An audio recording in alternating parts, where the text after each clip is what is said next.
Hi everyone, I'm Miranda and welcome to my YouTube channel. Today I'm excited to share some of my favourite novels that are set in Cornwall. Sadly, I'm not travelling to Cornwall myself this summer, but I know that many of you may well be holidaying in Cornwall. It's such a popular destination in the UK to spend your summer holidays, and many of you might also, like me, want to travel vicariously to Cornwall from your armchair. So I'm hoping that you will all find inspiration from this list of books. So let's start with the first one. Of course, if I'm talking about Cornwall, I have to mention Daphne du Maurier. She's written so many fantastic novels set in Cornwall, like Rebecca, My Cousin Rachel, Jamaica Inn, The House on the Strand. The list just goes on. But one that I think makes a fantastic summary Cornwall read is Frenchmans Creek. This is one of Daphne du Maurier's historical books. It's set in the 1600s. And it's about a woman called Donna who leads a very privileged life in London, but she's become very bored of that life. She yearns for freedom. She also yearns to get away from her husband for a bit too. So she decides to go with her young children to her husband's estate in Cornwall. When she arrives there, she very quickly learns of these stories surrounding a French pirate who's been ransacking the Cornish coasts and is hunted for throughout Cornwall. She's intrigued by these tales about the Frenchman, and one day when she's walking the grounds of her estate, she stumbles across a small creek and finds a ship there, and of course it is the Frenchman's ship. And the story really goes from there. This is a brilliant romance. It's just such a fun, rollicking kind of read, the type of book that keeps you really turning the pages, and you really believe in the connection between Donna and the Frenchman, and you want to know how it all is going to end. But it's also really a book about freedom versus responsibility, particularly for women. And it's just such a favourite of mine. I highly recommend it if you fancy a light, entertaining page turner of a book to read this summer. Then this is definitely one to pick up. And of course, all of the descriptions of the landscape in Cornwall are really beautiful, so well done, as you would expect from a Daphne du Maurier book. So one to put on your list. Then I recently read this book, Zenner and Darkness by Helen Dunmore. This is set in Cornwall during the First World War. It's set over the summer of 1917, where there was sort of soaring heatwave temperatures. And what I love about this book is Helen Dunmore's lyrical descriptions of the Cornish coast and the countryside. She just brings that period to life. She brings the Cornish landscape to life so well. Her writing is really beautiful, and I really enjoyed the descriptions of a summer in Cornwall from reading this. It's a very interesting book because it is a story that interweaves some real characters from history. This is partially about D.H. Lawrence and how he sought refuge in Cornwall with his German wife Frida during the First World War. And it's about all of the gossip and antipathy there was towards him and his wife in the small Cornish community.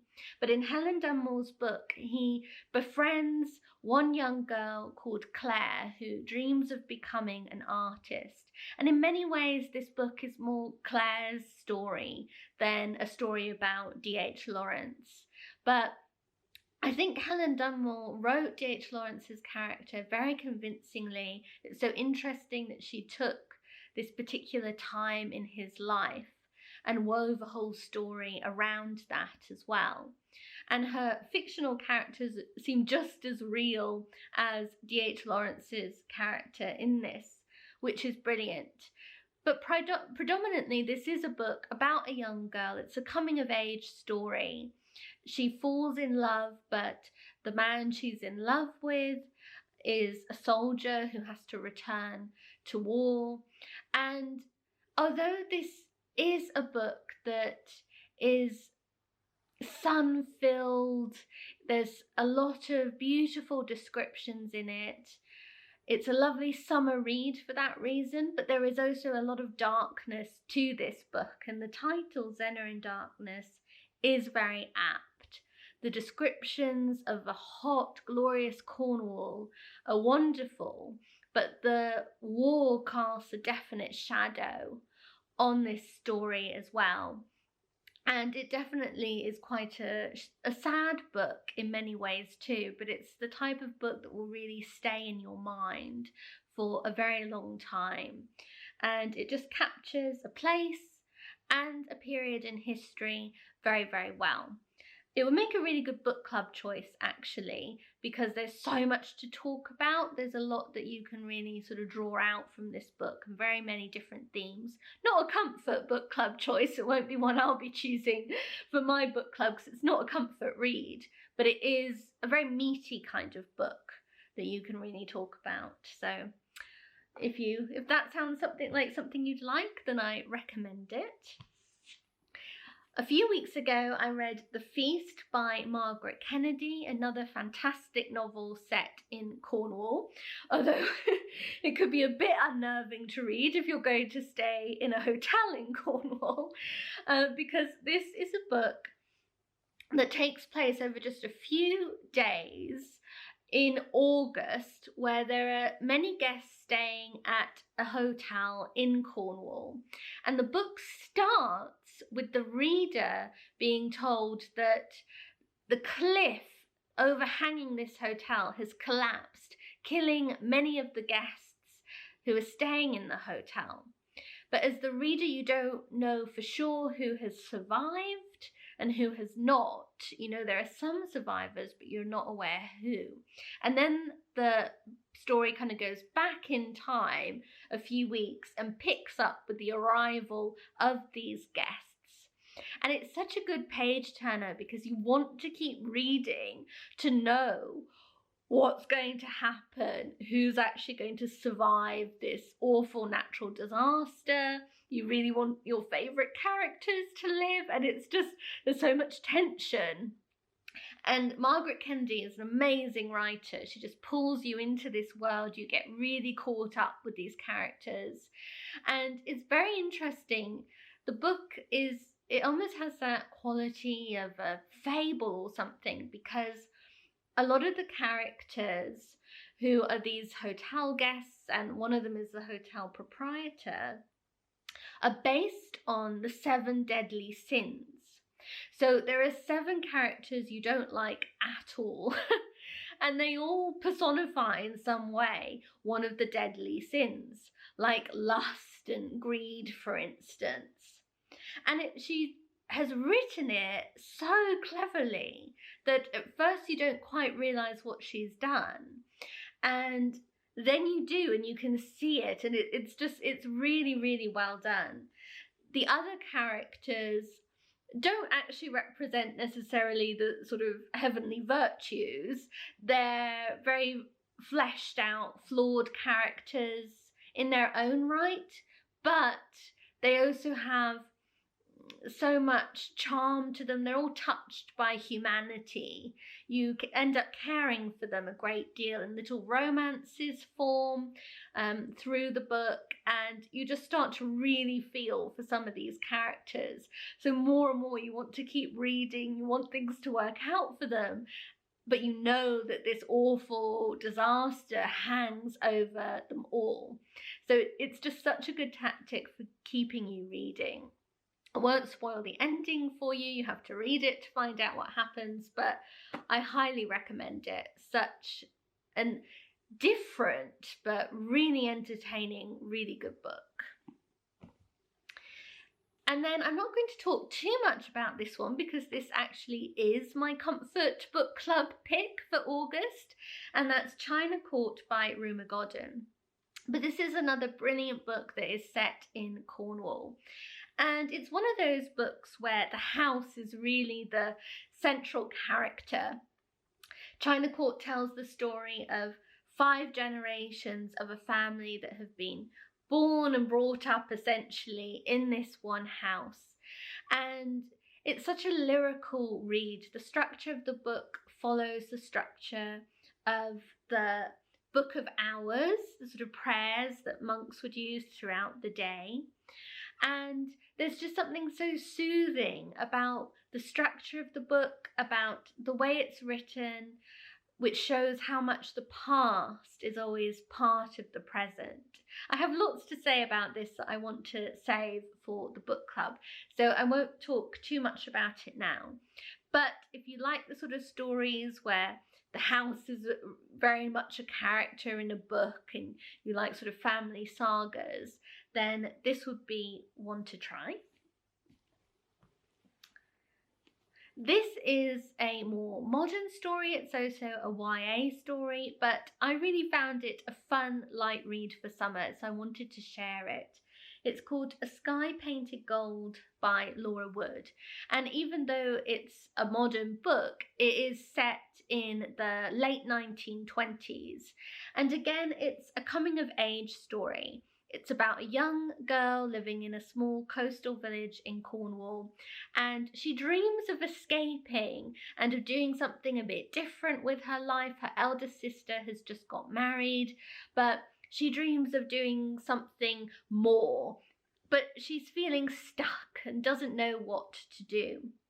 And then one summer, the owners of this big house that you access across the causeway, it's this house on a little island that you can walk across the causeway to reach. The owners come down one summer, and it's a brother and sister who are quite young, and they throw these fantastic parties, very sort of Great Gatsby-ish inspired 1920s parties.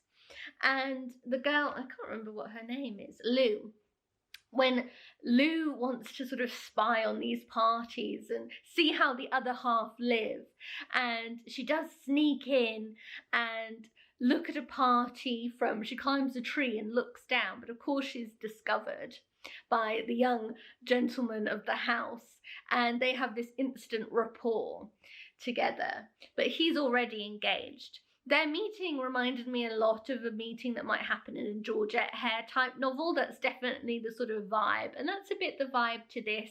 It's just fun and light, there's romance, and it's just quite just a light sort of read, but I did really enjoy it, and I enjoyed the beautiful Cornish setting. It's set over a summer, so it makes it a perfect summer read, and all of the party descriptions and the descriptions of the clothing and the cocktails and the food from that era, really, really fun. So yeah, recommend that one.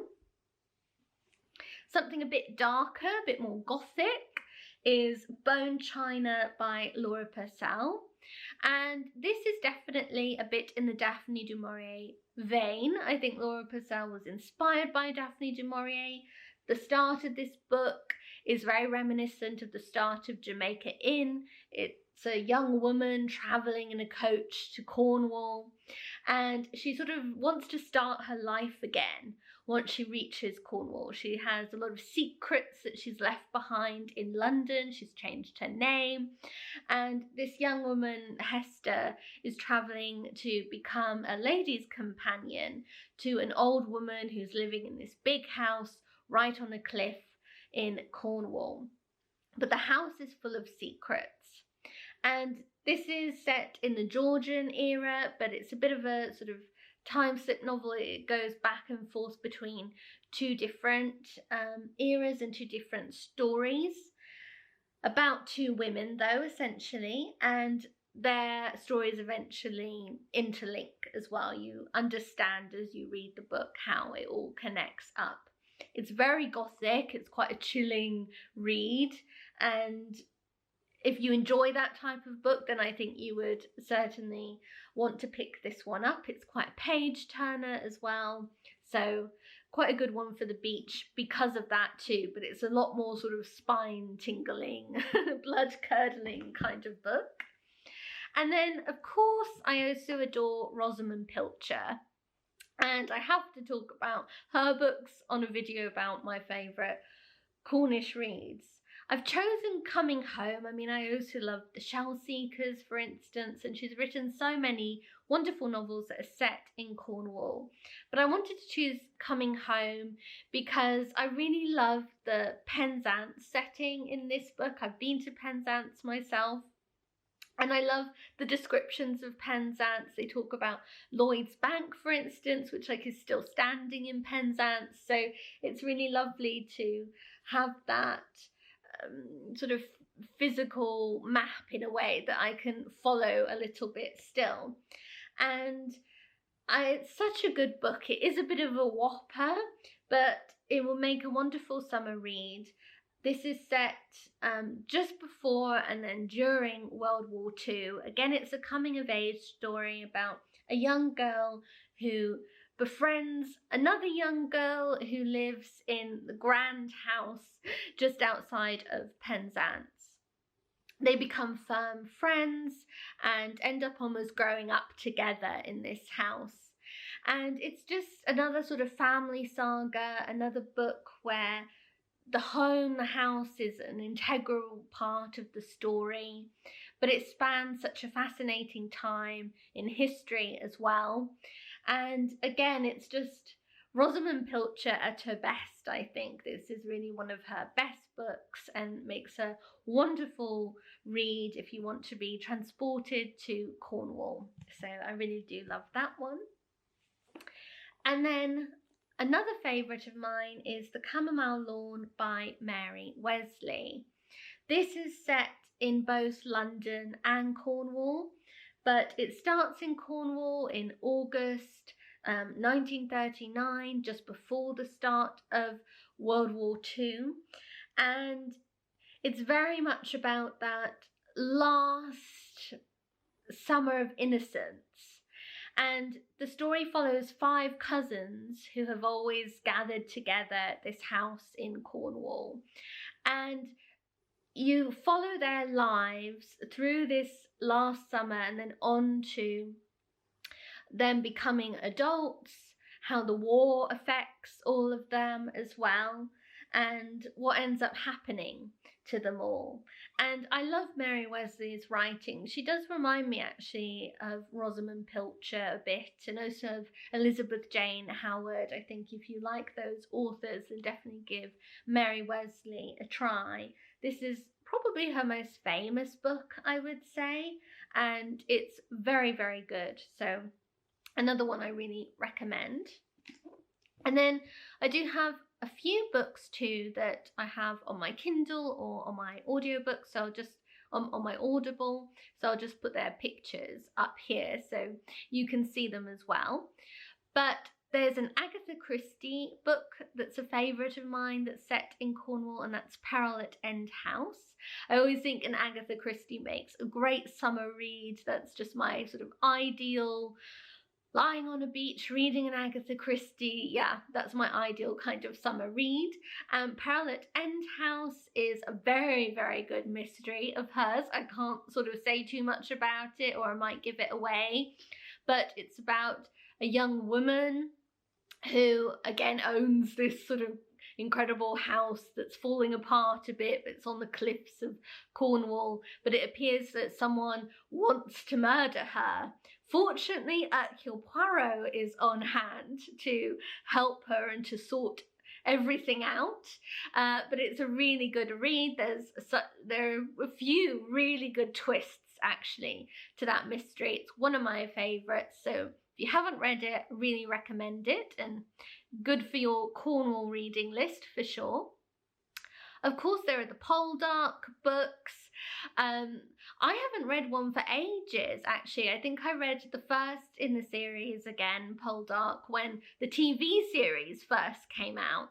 And I did enjoy it. I should actually go back sometime and kind of read them all. I enjoyed the TV series a lot, actually. Both the kind of original one, which I watched when I was just little, and then the latest is so good, of course. So definitely, if you love the TV show, you might want to give the books a try as well.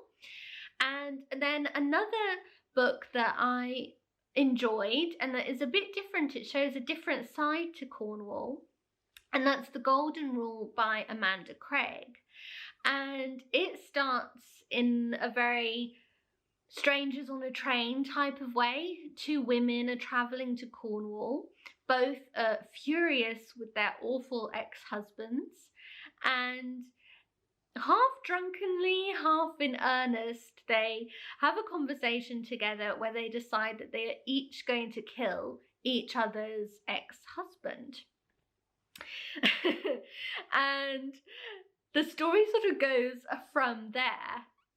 It's really well done.